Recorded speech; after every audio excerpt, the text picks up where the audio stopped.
नमस्कार दोस्तों, आप लोगों का फिर से स्वागत है आपके अपने चैनल oneexam.in पर। मैं भरत सिंह राठौड़। कल की क्लास में हमने काफ़ी बातें करी थी, काफ़ी चीज़ें आपको मैंने अवगत कराई थी, काफ़ी चीज़ों के बारे में आपको बताया था मैंने कि किस तरीके से हमारी क्लासेस चलेगी, किस तरीके से हम आपको पढ़ाएंगे, किस तरीके से हम ये पूरा जो कोर्स है, चाहे वो आरपीएससी फर्स्ट ग्रेड हो, चाहे वो स्टेट ऑफिसर का हो, चाहे वो संगणक का हो, और किस तरीके से हम इस कोर्स को आपको किस प्लानिंग के हिसाब से कोर्स चलाएंगे आपके लिए, और क्या क्या चीज़ हम प्रोवाइड करेंगे, किस तरीके से सारा ये पूरा हमारा जो जर्नी है इस पूरे एग्ज़ाम की वो किस तरीके से वर्क करेगी, और वो सारी बातें मैं आपसे कर चुका था। ठीक है, उसके बाद भी काफ़ी बच्चों के मैसेज आ रहे हैं कि सर कब से स्टार्ट होगा, सर शेड्यूल क्या रहेगा, टाइमिंग क्या रहेगी क्लासेस की, मंडे से जो क्लास आपकी स्टार्ट होने वाली है उनके शेड्यूल क्या रहेंगे, उनकी टाइमिंग क्या रहेगी। तो उन बच्चों के लिए मैं बता दूं, आपको संदीप सर जो वीडियो, उसके बाद संदीप सर वीडियो जो देंगे, उस वीडियो के अंदर संदीप सर सारी टाइमिंग बता देंगे मंडे की। ठीक है, और जो भी आगे की जो भी टाइमिंग रहेगी वो सारी की सारी टाइमिंग आपको पहले से प्री नोटिस के तहत आपको सारी चीज़ें बताते हुए हम चलेंगे। ठीक है, तो आई होप ये एक क्वेरी जो सबसे ज़्यादा पूछी जा रही थी कल के बाद से वो क्लियर हुई। काफ़ी बच्चों को मैसेज आ रखे हैं तो वो क्लियर हो गई होगी। दूसरी बात, हमारा टेलीग्राम चैनल है oneexam.in पे, आप उस पर भी कनेक्टेड रहिए ताकि हम आपसे पीडीएफ शेयर करें, जो भी इन्फॉर्मेटिव न्यूज़ है, जो भी नोटिफिकेशन है, जो भी पीडीएफ फाइल्स है, प्रैक्टिकल मटेरियल जो भी है, वो सब आपके साथ हम शेयर करते हुए वहाँ चले। तो आप oneexam.in का हमारे टेलीग्राम चैनल को भी आप ज्वाइन करते हुए चलिए। ठीक है, और अपडेट लीजिएगा, यूट्यूब चैनल पर सब्सक्राइब कीजिएगा ताकि आपको सारी चीज़ें पता चले कि कब क्या हमारा नोटिफिकेशन, कब कौन सी क्लास आ रही है। राइट, संदीप सर आपको क्लास का टाइमिंग, सबका टाइमिंग जितना भी है वो शेड्यूल के साथ आपको बता दिया जाएगा। राइट, ये वीडियो आज टोटली वीडियो मैं फर्स्ट ग्रेड जो RPSC first grade school lecturer वाली जो एग्जाम है उसके लिए लेकर आया हूँ कि मैं पर्टिकुलर आपको, मैं कौन सा सब्जेक्ट आपको पढ़ाऊंगा, मैं पर्टिकुलर कौन से टॉपिक्स आपको पढ़ाऊंगा, और किस तरीके से हम पढ़ेंगे, और किस तरीके से क्वेश्चन पूछे गए आरपीएससी का, किस तरीके आरपीएससी का लेवल है, वो सारी बातें हम आपसे आज शेयर करते हुए चलेंगे। और आज अपना जो क्लास का मोटिव है वो इसी तरीके से रहेगा कि मैं सारी बातें आपके साथ शेयर करता हुआ चलो। और एक और इन्फॉर्मेशन जो इंक्वायरीज के साथ कल काफ़ी आ रही थी कि बच्चे कह रहे थे सर कोर्स कहाँ से परचेज़ करें, अगर परचेज़ करना है तो परचेज़ आपको हमारी वेबसाइट से ही कोर्स करना है। मैं आपको क्लियर कट वापस बता दूँ बातें, परचेज़ आपको हमारी वेबसाइट से करना है, www.oneexam.in से आपको परचेज़ करना है हमारा कोर्स। परचेज़ करने के बाद क्या सर ऐप पे मिलेगा कि नहीं मिलेगा? बिल्कुल मिलेगा, परचेज़ वहीं होगा वेबसाइट पे, उस कोर्स को हम आपके ऐप के अंदर ऐड कर देंगे, तो आप मोबाइल के थ्रू ऐप में भी ये चीज़ चला सकोगे। ठीक है, तो एक्सेस आपको दोनों पे मिल जाएगा, जैसे कि वहाँ पे हो रहा है कंप्यूटर में अगर वो देखना चाहता है, लैपटॉप में देखना चाहता हो तो वहाँ से भी देख सकता है, और मोबाइल के ऊपर ऐप के जरिए भी वो देख सकता है। लेकिन परचेज़ आपको वेबसाइट से करना पड़ेगा, तो हम उसका लिंक आपको कहाँ दे देंगे या उसको ऐड कर देंगे आपको ऐप के अंदर, और ऐप के अंदर भी आप इसको कोर्स को चला सकते हो। जो चीज़ें वहाँ मिलेगी वो सारी वहाँ पे भी उपलब्ध हो जाएगी आपको। लेकिन परचेज़ आपको कहाँ करना है, मैं बार बार कह रहा हूँ, परचेज़ आपको वेबसाइट पे करना है। इसके अलावा कुछ हो तो व्हाट्सएप नंबर आपको शेयर कर रखे, आप वहाँ पर भी इस चीज़ को कर सकते हो। बाकी मैं आज जनरली आपको बात बता दी मैंने। ठीक है, चलो शुरुआत करते हैं आज की क्लास हमारी। मैं चार्टर्ड अकाउंटेंट भरत सिंह राठौड़ आपको क्या क्या चीज़ें पढ़ाने वाला हूँ आरपीएससी फर्स्ट ग्रेड के लिए, क्या क्या चीज़ें आपके साथ शेयर करने वाला हूँ, क्या क्या चीज़ हम पढ़ेंगे। ये पूरा जो हमारी जर्नी है जो आज से स्टार्ट होगी, अगले 2-3 महीने तक जो जर्नी रहेगी आरपीएससी फर्स्ट ग्रेड के लिए, तो हम क्या क्या चीज़ पढ़ेंगे, किस तरीके से पढ़ेंगे, वो सारी प्लानिंग स्ट्रैटेजी की बातें आज कर लेते हैं। ठीक है, शुरू करें। आपके सिलेबस के साथ शुरू करते हो। सिलेबस में ये बता दूं मैं कौन से सब्जेक्ट आपको पढ़ाने वाला हूँ, ये बता दूं। पंकज सर आप हालांकि आपको सारी चीज़ें बता ही चुके होंगे, और संदीप सर भी बता देंगे कि वो चीज़ें क्या पढ़ाएंगे आपको, और मैं भी बता दूं तो मैं आपको कौन से टॉपिक पढ़ाते हुए चलूँगा। राइट, तो श्री गणेश करके शुरू कर दे। चलो ठीक है, ये आई आपकी बात जी। तो हमारे सामने क्या है, आरपीएससी फर्स्ट ग्रेड का आप लोगों के सामने है कोर्स। ठीक है जी, तो शुरू करें। Syllabus RPSC first grade school lecturer. ठीक है, श्री गणेश करके शुरू करते हैं। देखो आपको 3 पार्ट में कोर्स, जैसे कि आपको पता होगा 3 पार्ट में आपके कोर्स को बांटा हुआ है। एक तो है सीनियर सेकेंडरी लेवल के हिसाब से, राइट, दूसरा है आपके ग्रेजुएशन लेवल के हिसाब से, राइट, और तीसरी बात है आपके पीजी लेवल के हिसाब से, यानी पोस्ट ग्रेजुएशन के लेवल के हिसाब से कोर्स को बांटा गया है। राइट, मैं आपके कौन से कोर्स कराऊंगा या अपनी जो ये पूरी जर्नी है जो पढ़ाने वाली टीचिंग वाली जो अपनी फर्स्ट ग्रेड वालों के लिए, ये जर्नी अपन कैसे चलेगी। सीनियर सेकेंडरी लेवल पर हम क्या पढ़ेंगे, हम पढ़ेंगे बिजनेस ऑर्गेनाइजेशन, जो मैं आपको पढ़ाऊंगा बिजनेस ऑर्गेनाइजेशन। बिजनेस ऑर्गेनाइजेशन यानी व्यापार संगठन के बारे में सारी चीज़ें मैं आपको बताते हुए चलूंगा, राइट। हमारे कोर्स में क्या दे रखा है, हमारे सिलेबस के अंदर क्या देख रहा है, ऑर्गेनाइजेशन, बिजनेस ऑर्गेनाइजेशन, व्यापार संगठन के बारे में, उस क्या किस किस तरीके के व्यापार हो सकते हैं मार्केट में, उस बारे सारी बातें दे रखी है। जैसे कि सोल हो सकता है, सोल यानी सोल प्रोप्राइटर होता है, जैसे एक आदमी ही व्यापार करे तो उसके बारे में क्या बात होती है, किस किस तरीके से एक आदमी व्यापार कर सकता है, एक आदमी व्यापार करता है उसके क्या एडवांटेज है, क्या उसके सकारात्मक बातें हैं, क्या उसकी नेगेटिव चीज़ें हैं, वो सारी चीज़ें हम करते हुए चलेंगे, ठीक है। पार्टनरशिप, जो साझेदारी फर्म्स होती है, साझेदारी वाली जो पार्टनरशिप फर्म्स होती है, उनके बारे में भी सारी बातें करेंगे, किस तरीके की होती है फर्म्स, किस तरीके से वो काम करती है, वो सारी बातें करते हुए चलेंगे। और इसके अंदर क्या दे रखा है हमें, joint stock company. Joint stock company का मतलब हुआ जो कंपनी है हमारी, सीधी सीधी बात समझो आप, जो कंपनी है, जो कंपनी के क्या क्या प्रोविजंस है, कंपनी के क्या क्या किस तरीके से काम चलेंगे, कंपनी में कितने डायरेक्टर होंगे, कितनी तरीके से सेक्शंस लागू होगी, किस तरीके से सेक्शन लागू, कौन सा एक्ट काम करता है, ये सारी बातें आपके साथ शेयर करते हुए चलेंगे। इसके बाद इसी सेशन के अंदर मैं एक पेपर भी बताऊंगा कि किस तरीके से आरपीएससी ने पिछला जो 2018 की जो भर्ती 2018 में जो पेपर हुआ था, उस 2018 के पेपर को किस तरीके से क्वेश्चन पूछे गए पर्टिकुलर इन सब्जेक्ट के अंदर से, इन सिलेबस के अंदर से जो मैं आपको पढ़ाने वाला हूँ, वो भी मैं आपके साथ शेयर करता हुआ चलूंगा, राइट। तो पहली बात होगी बिजनेस ऑर्गेनाइजेशन मैं आपको पढ़ाने वाला हूँ, पहली बात तो लिख दो, बिजनेस ऑर्गेनाइजेशन मैं पढ़ाने वाला हूँ, और जो चीज़ मैं पढ़ाने वाला हूँ आपको भी कह देता हूँ, आपको चिंता करने की जरूरत नहीं, हेडेक मेरा, आज से हेडेक मुझे दे दो, आप तो बस नियमित क्लास अटेंड कीजिए। दूसरी बात, principle of management. Principle of management का मतलब हुआ जो प्रबंधन के रिलेटेड जो भी है सिद्धांत उसके जो है वो सारी बातें करेंगे। इसके साथ अपन ये भी पढ़ेंगे मैनेजमेंट होता क्या है, राइट। मैनेजमेंट क्या होता है, प्रबंधन होता क्या है, उसके सिद्धांत क्या है, उसके प्रिंसिपल क्या है, जो साइंटिस्ट थे जिन्होंने इसके सिद्धांतों को निकाला, जैसे हेनरी फेरल की बात करेंगे अपन, क्वेश्चन भी सॉल्व करेंगे अभी जो एग्जाम में आया था उसके तरीके से, तो उन ऑथर्स के बारे में काफ़ी पूछा जाता है। तो अपन ये भी देखेंगे कि उन्होंने किस तरीके की साइंटिफिक रिसर्च करते हुए इन चीज़ों को बताया, ठीक है। टेलर की भी बात करेंगे, हेनरी फेरल की बात करेंगे, सबकी बात करते हुए चलेंगे। फिर इनके कंसेप्ट समझेंगे हम, मैनेजमेंट का कंसेप्ट क्या होता है, इसके सिस्टम क्या होता है, किस तरीके से वर्क करता है, एकदम बेसिक जीरो लेवल से समझते हुए चलेंगे। तो आपको डरने की आवश्यकता नहीं और याद रटने की जरूरत नहीं पड़ेगी, मैं आपको सारी चीज़ जो मेन इंपॉर्टेंट चीज़ है वो ऐसे भी याद कराते हुए चलूंगा।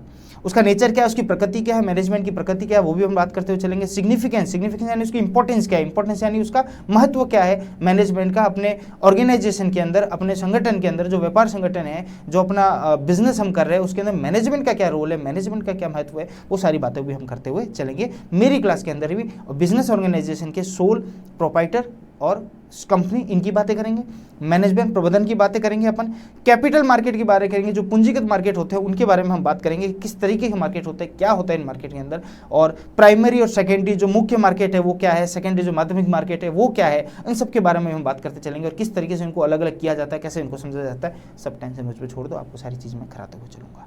नेक्स्ट मार्केटिंग पर टॉपिक भी मैं आपका लूंगा। मार्केटिंग जो चीज़ विपणन के लिए काम आएगी, आपके मार्केट के में काम आएगी, मार्केटिंग होता क्या है, मार्केटिंग का मीनिंग क्या है, उसका मतलब क्या है, डेफिनेशन क्या है उसकी, उसके फंक्शन क्या है, वो किस तरीके से कार्य करता है, काम किस तरीके से करता है, वो बातें हम करते हुए चलेंगे। उसका रोल क्या है आपके बिजनेस ऑर्गेनाइजेशन में, एक मार्केटिंग का, एक विपणन का रोल क्या होता है, वो सारी बातें आप हम करते हुए चलेंगे। तो ये सारी बातें तो किसकी हुई, सीनियर सेकेंडरी लेवल की बातें हुई, किसकी भी सीनियर सेकेंडरी लेवल में आपने 12th तक जो पढ़ा हुआ है वो यहाँ पे पूछे गए, और बहुत सी इजी चीज़ें हैं, बहुत कंसेप्चुअल क्लियरिटी है। अगर 12th तक बच्चे ने अगर ढंग से पढ़ लिया होता तो यहाँ पे उसको इतनी चीज़ पढ़ने की आवश्यकता होती भी नहीं। हम यही पढ़ेंगे कि मैं आपको 12th की तरह पढ़ाऊंगा, जो 12th में आप बच्चे मेरे लिए ऐसा होगा कि जो यहाँ तक पढ़ेंगे तब हम ये सोचेंगे कि आप मेरे 12वीं के बच्चे हो।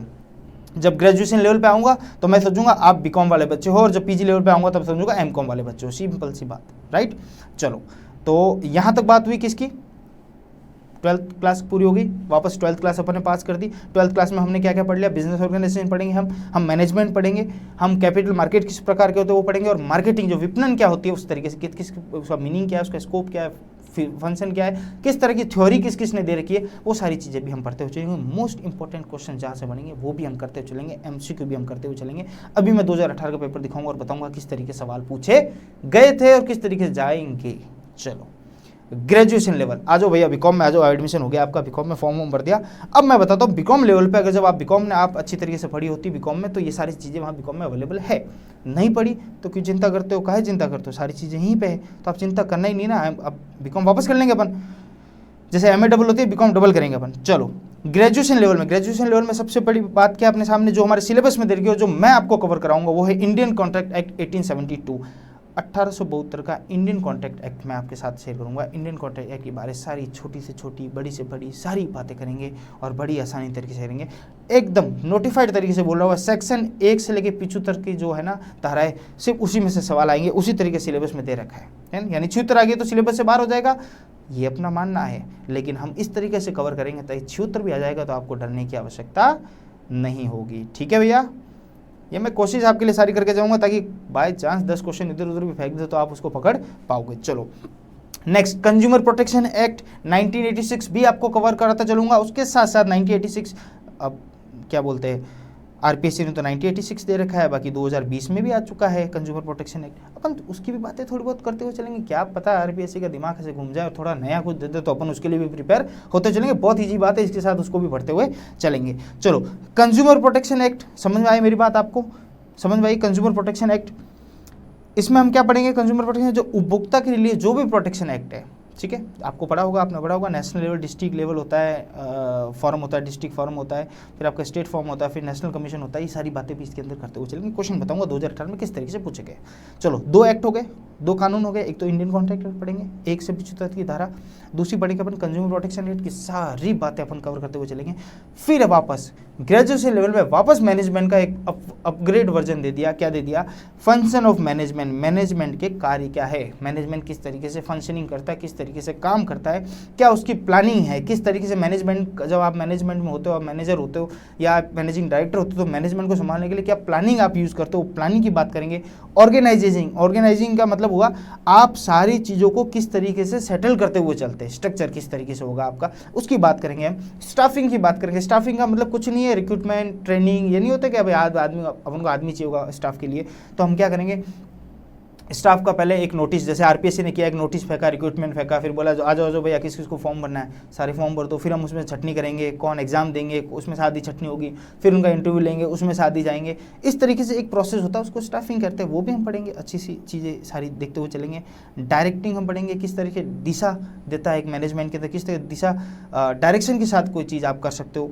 कंट्रोलिंग क्या होती है मैनेजमेंट के अंदर, किस तरीके से मैनेजमेंट में कंट्रोलिंग लागू की जाती है, इसके सारी चीज़ें पढ़ेंगे। जो थ्योरी बड़े बड़े जो भी ऑथर्स ने दे रखी है ना, सबके नाम के साथ रट्टा मार लेंगे अपन, टेंशन लेने की जरूरत नहीं है। चलो CS कंपनी सेक्रेटरी आपके कोर्स के अंदर, सिलेबस के अंदर का, वो भी मैं आपको पढ़ाते चलूंगा। ग्रेजुएशन लेवल याद रखना, बीकॉम में हम क्या पढ़ रहे हैं, इंडियन कॉन्ट्रैक्ट एक्ट पढ़ रहे हैं, कंज्यूमर प्रोटेक्शन एक्ट पढ़ रहे हैं, मैनेजमेंट का फंक्शन पढ़ रहे हैं हम, राइट, और कंपनी सेक्रेटरी भी हम पढ़ेंगे। कौन सी धारा में, कंपनीज एक्ट 2013 की कौन सी धारा में कंपनी सेक्रेटरी को लाया गया है, उसका रोल क्या है, उसकी पोजीशन, उसके पद क्या है, पद ग्रहण का क्वालिफिकेशन क्या है, उसकी ड्यूटी, उसके दायित्व क्या है, वो सारी चीज़ें कंपनी सेक्रेटरी हम पढ़ते हुए चलेंगे।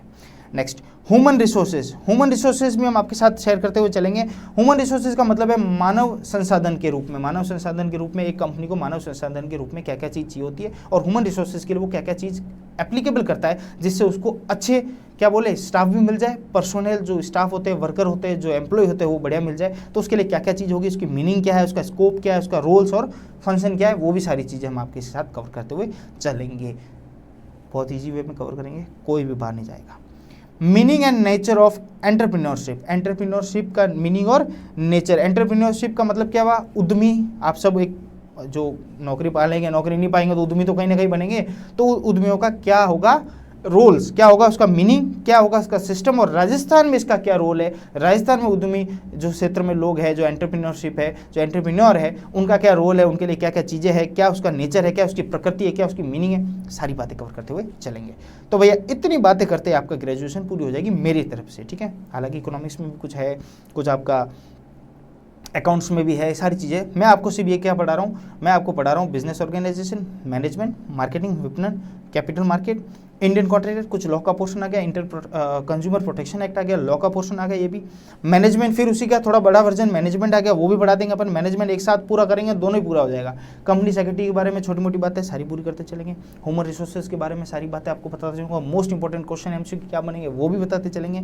और एंटरप्रेन्योरशिप राजस्थान में क्या है, और एंटरप्रेन्योरशिप का मतलब क्या है, वो भी बात हम करते हुए चलेंगे।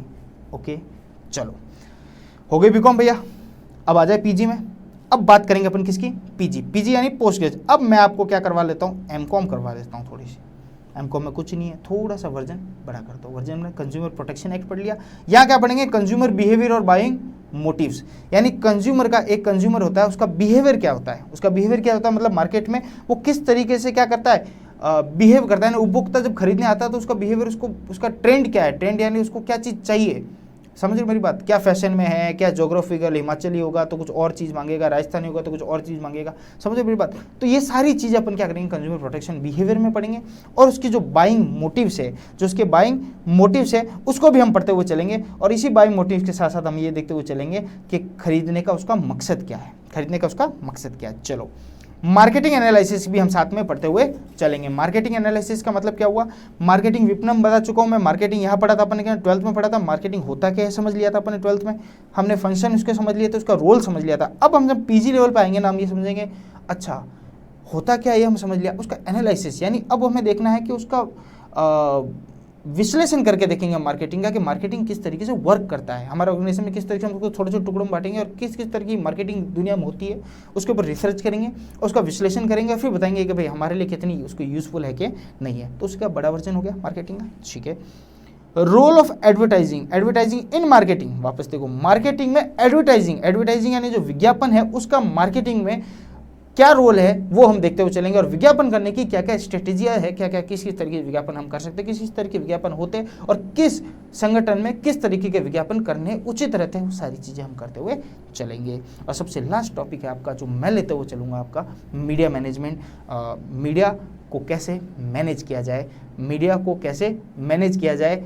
ऐसे तो सारे पॉलिटिकल पार्टी मीडिया को मैनेज करते हुए चलती है, लेकिन हमें वो वाला मीडिया मैनेजमेंट नहीं चाहिए। हमें बिजनेस के पर्पज़ से, हमें एक व्यापार के पर्पज से हमें देखना है कि मीडिया को हम किस किस तरीके से मैनेज या प्रबंध करके चल सकते हैं और मीडिया को किस तरीके से हम हमारे बिजनेस के हिसाब से कौन सी मीडिया को हम यूज़ कर सकते हैं, ठीक है। हमें लगता है कहीं पे भी हमें वर्चुअल मीडिया से जाना चाहिए तो हम वर्चुअल मीडिया से जाएंगे, कहीं हमें लगता है हमें कि नहीं, हम वर्चुअल मीडिया से नहीं जाके हमें किसी को प्रिंट मीडिया से जाना चाहिए तो हम प्रिंट मीडिया से जाएंगे। तो सारी बातें हम कवर करते हुए चलेंगे। और इसी तरीके से आज का वीडियो मेरा इसी पर्पज से है, आरपीएससी फर्स्ट ग्रेड वाले बच्चों के लिए मैं क्या दूं, मैं आपको ये चीज़ें पढ़ाने वाला हूँ। सीनियर सेकेंडरी 12th तक मैं आपको ये पढ़ाऊंगा, ग्रेजुएशन आपको बीकॉम करवाऊंगा इन टॉपिक्स के अंदर। ये जो टॉपिक्स है इनके अंदर मैं बीकॉम करवाऊंगा आपका, और आपका पीजी भी करवाऊंगा इन टॉपिक्स के अंदर। और आपको वापस गारंटी देता हूँ, ये जो टॉपिक मैं बता रहा हूँ ना, आपको और वापस किसी भर्ती में कहीं पे भी आपको वापस पढ़ने की आवश्यकता नहीं पड़ेगी, क्योंकि इतनी अच्छी तरीके से अपन इसको कवर करेंगे। बेसिक चीज़ों से स्टार्ट करेंगे, हिंदी मीडियम इंग्लिश मीडियम एकदम जीरो से स्टार्ट करेंगे,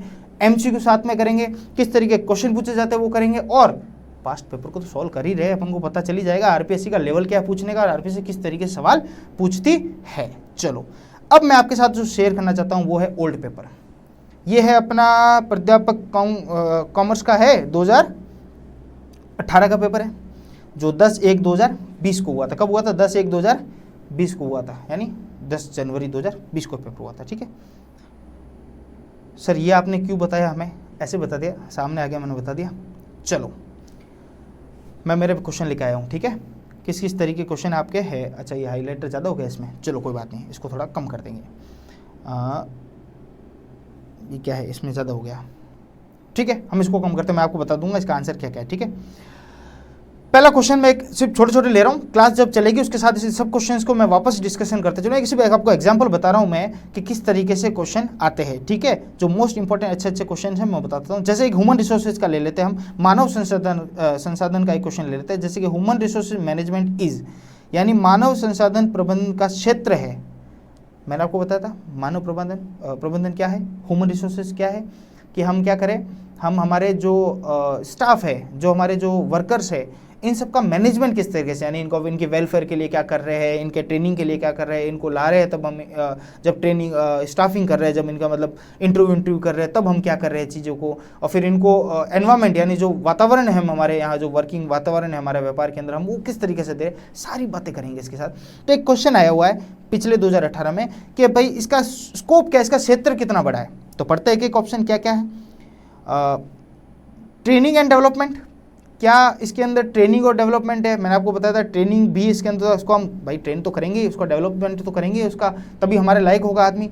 ऑर्गेनाइजेशन एंड डेवलपमेंट, ऑर्गेनाइजेशन मतलब संगठन करेंगे उनको, भाई एक बार बोलेंगे सब साथ में काम करो, ऐसा तो नहीं है भाई तू अलग है, तू अलग है, तेरे हिसाब से तू काम कर, तेरे हिसाब से तू, ऐसा तो नहीं बोलेंगे। सब बोले संगठित करके चलेंगे और उनका क्या करेंगे, डेवलपमेंट करेंगे। डेवलपमेंट मतलब उनका विकास भी करते जाएंगे ताकि वो जो अनस्किल्ड है, अनस्किल्ड यानी जो विकासहीन है वो विकासशील बन जाए, समझे मेरी बात। तो वो सब करने के लिए हम ह्यूमन रिसोर्सेज में भी करेंगे, ठीक है। तीसरा option personal research and information system, यानी क्या हम एक एक आदमी का पर्सनल रिसर्च करेंगे कि भाई ये आदमी कितना काम का है, ये आदमी किस तरीके से काम करता है, या इसके काम करने की एफिशिएंसी गुणवत्ता कितनी है, वो सारी बातें करेंगे, ठीक है। तो ये भी हम करेंगे इसके अंदर। तो इसका आंसर था जो आरपीएससी 2018 का था वो ऑल ऑफ द अबव।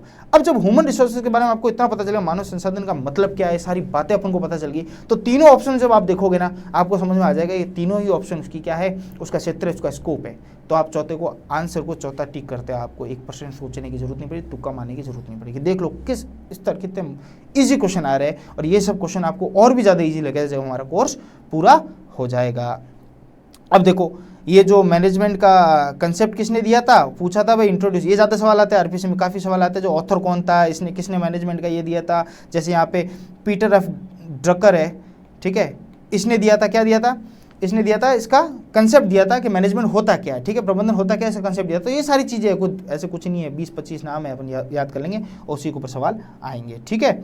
चलो मैं आपको ये सारे क्वेश्चन जो है ना, ये सारे क्वेश्चन सॉल्व कराता चलूँगा, आप टेंशन मत लो, और सारे क्वेश्चन आप खुद सॉल्व करोगे, आपको लगेगा भी नहीं कि ऐसा क्वेश्चन कुछ हार्ड है या किसी तरीके से मुश्किल क्वेश्चन है कि हमसे नहीं हो रहा है, और आप ये बोलोगे साथ काश हम 2018 में बैठ गए होते तो आज हम टीचर कितनी भी सैलरियाँ उठा चुके होते। चलो एक क्वेश्चन तो देखो, कंपनीज एक्ट के अंदर बता रहा हूँ, कंपनीज एक्ट के अंदर क्वेश्चन आया कि डायरेक्टर के नंबर कितने हैं, पब्लिक कंपनी के अंदर डायरेक्टर कितने हो सकते हैं, मैक्सिमम डायरेक्टर कितने हो सकते हैं पब्लिक कंपनी के अंदर। तो आप ध्यान रखना जो अधिकतम संख्या कितनी है एक सार्वजनिक कंपनी के अंदर, तो वो है 15। अभी इतनी सी बात मैं आपको ऐसे भी याद करवा दूंगा, ठीक है। हालांकि सर ये सेम क्वेश्चन तो नहीं आएगा, अरे भैया सेम नहीं आएगा, पर एक ट्रेंड होता है, वो ट्रेंड के हिसाब से सवाल आते हैं, और ट्रेंड के हिसाब से सवाल आते हैं तो हम क्या उस ट्रेंड को फॉलो करते हैं, उस ट्रेंड की तरह उसके आजू बाजू एक लाइन खींच लेते हैं। जब एक लाइन खींचते हैं ना, उसके इधर वाले और इधर वाले ये पूरा क्षेत्र कवर करते हैं, समझ मेरी बात। अगर कोई रोड निकलेगी तो उसके यहाँ और यहाँ दोनों तरफ डेवलपमेंट होता है, समझ रहे हो। तो इसी तरीके से हम, जैसे ये लाइन है ये पेपर 2018 का, और इस तरफ दोनों तरफ अपना स्कोप हम क्या कर लेते हैं,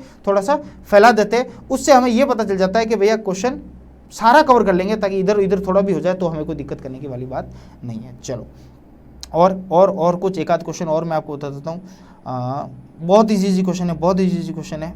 मैं आपको और आपके साथ लेते हुए चलता हूँ क्वेश्चन। ये तो स्टैट्स के क्वेश्चन आगे, ये आपका आ जाओ सीधे यहाँ पे लास्ट में देखो, फिर क्वेश्चन आए हुए हैं, फिर अपने जो मेरा सब्जेक्ट है, जो मैंने पोर्शन सिलेबस में आपको कराने जा रहा हूँ उसके रिलेटेड आ रखा है क्या, ये चलो ये देखते हैं, 141 वाला देखते हैं। Which form of business organisation is complicated and expensive, क्या पूछा हुआ है, व्यावसायिक संगठन का कौन सा प्रारूप जटिल और खर्चीला है।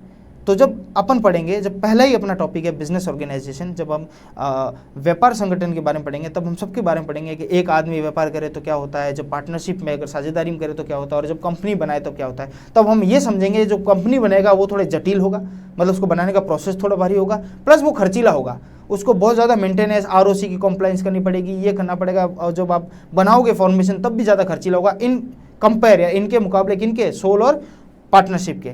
तब हम ये देखेंगे कि हाँ, जब ये सवाल आपके सामने आएगा तो आपको इन तीन ऑप्शन देखने की जरूरत नहीं पड़ेगी, आप बोल दोगे सर ने बताया था कंपनी सबसे भारी होता है। फिर बेसिकली आप कंसेप्चुअल समझोगे कंपनी बनाना खर्चीला ही होता है और जटिल भी होता है, तो ये आंसर आपका सही हो जाएगा। तो इस तरीके सवाल है, मैं सारे सवाल नहीं कराऊंगा, सारे सवाल अपन क्लास में लेते हुए चलेंगे, एक एक जब टॉपिक आएगा ना उसके साथ साथ मैं बताऊंगा 2018 में क्या पूछा, 2000 उससे पुरानी जो भर्ती है उसमें क्या पूछा हुआ, और सारी चीज़। अब जो मेन इंपॉर्टेंट बात मैं आपके सामने शेयर करने जा रहा हूँ वो ये है कि, कहाँ गया, इसको छोड़ो, इसको यहाँ छोड़ो, ठीक है। हाँ यही बता देता हूँ मैं आपको, इम्पोर्टेंट बात सबसे नीचे मैंने आपको बता दिया क्या क्या सिलेबस में आपका कवर करते हुए चलूँगा, ये बात बता दी मैंने।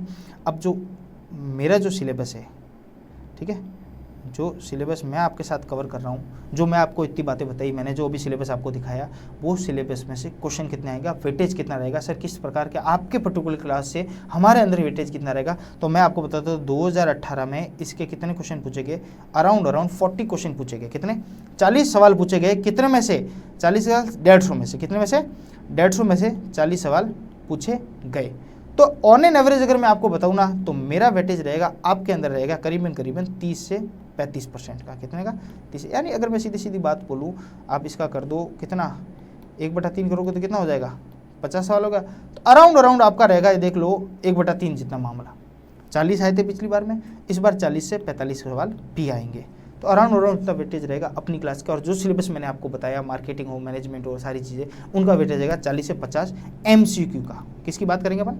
MCQ के, राइट। इतने सवाल आएंगे। अगर आपने नियमित क्लासें ले ली, सब तरीके से क्लासें, मेरी क्लास पर्टिकुलर आपने नियमित तरीके से ले ली, तो मैं बोलता हूँ 40 से 45 क्वेश्चन आपके यहाँ कवर हो गए। ठीक है सर, ये तो आपने अपनी बात बताई। पंकज सर की क्लास अगर आपने ले ली तो आप मानो यहीं से उनके भी 45 से या 50 से 60 क्वेश्चन उनके भी कवर हो जाएंगे। कितने? 50 से 60 MCQ आपके उनके कवर होंगे। और संदीप सर की क्लास आपने नियमित तौर से सारी रेगुलर ले ली तो इतने कितने 40 से 45 उनके भी सवाल आ जाएंगे। अब सर ये तो बहुत ज़्यादा हो रहा है, पर 150 अपना एवरेज बैठेगा। और मैं आपको बताता हूँ, कहीं पे भी आपको डरने की आवश्यकता नहीं पड़ेगी जब हमारा कोर्स पूरा हो जाएगा, राइट। तो ये मैंने आपको पेपर बता दिया पुराना, क्या मैं पढ़ाने वाला हूँ वो बता दिया मैंने आपको। अभी एक सवाल है 150 मेरे सामने आ गया, इसलिए आपको फटाफट आपको डिस्कस कर दो, मेरा टाइम वैसे हो गया है। Indian contract act was implemented. जो इंडियन कॉन्ट्रैक्ट एक्ट जो अपने सिलेबस में है वो कब इम्प्लीमेंट हुआ था? अब यहाँ पे क्या लिखा हुआ है, 4 ऑप्शन दिए। जब मैंने इसको 4 ऑप्शन को देखा मुझे समझ नहीं आया, फिर मैंने आंसर की जब इसकी देखी, मैंने कहा इसमें ये तो है ही नहीं, क्योंकि 1 सितंबर 1872 1 सितंबर 1872 को हुआ था। ठीक है, ये इंडियन कॉन्ट्रैक्ट। तो मुझे समझ में आया, मैंने कहा यार ये क्या RPC। फिर मैंने जब उसका की देखा तो मुझे पता चला इसमें से उसने स्टार लगा रखा है, दैट मीन्स वो क्वेश्चन डिलीट हो चुका है, उसके बोनस नंबर आपको मिल चुके हैं। ठीक है, तो इस तरीके से छोटी छोटी चीज़ें भी हम क्या करेंगे, साथ में लेते हुए चलेंगे। चलो ओके, आई होप इतनी बातें आपको समझ में आई होगी। आई होप मेरी जो आज की लेक्चर है वो आपके इन्फॉर्मेटिव लेक्चर काम आई होगी। है 25 मिनट की, 26 मिनट की, जाते जाते 27 मिनट हो जाएंगे। 27 मिनट की वीडियो है, फटाफट देखिएगा जरूर। इससे आपको ये आइडिया लगेगा कि भरत सर आपको क्या सिलेबस पढ़ाने वाला है और क्या सिलेबस आपको कवर करना है 12th, ग्रेजुएशन और PG लेवल का। ऐसे कैसे पंकज सर ने बताया होगा, ऐसे ऐसे आपको संदीप सर बताएंगे। वापस आपको घोषणा कर दूं मैं, जब ये क्लास मेरी पूरी हो जाएगी, संदीप सर आपकी क्लास होंगे, उस समय आपको संदीप सर ये बता देंगे कि शेड्यूल क्या रहेगा मंडे से क्लास का। आपको अभी भी कह रहा हूँ, एक भी क्लास नहीं चूकनी है, लाइव इंटरेक्शन, लाइव क्लास रहेगी और कोई क्लास मिस नहीं करनी है। ये छोटे छोटे जो क्वेश्चन है ना, ये सारे अपन कवर करते हुए चलेंगे। आपका भरोसा वन एग्जाम पे बना रहेगा। वन एग्जाम आपको गारंटी देता है कि हम आपको कहीं पे भी विफल होने नहीं देंगे। बहुत बहुत धन्यवाद। आप लोग ऐसे जुड़े रहे, ऐसे प्रेम बसाते रहिए हमारे ऊपर। बहुत बहुत धन्यवाद। Thank you.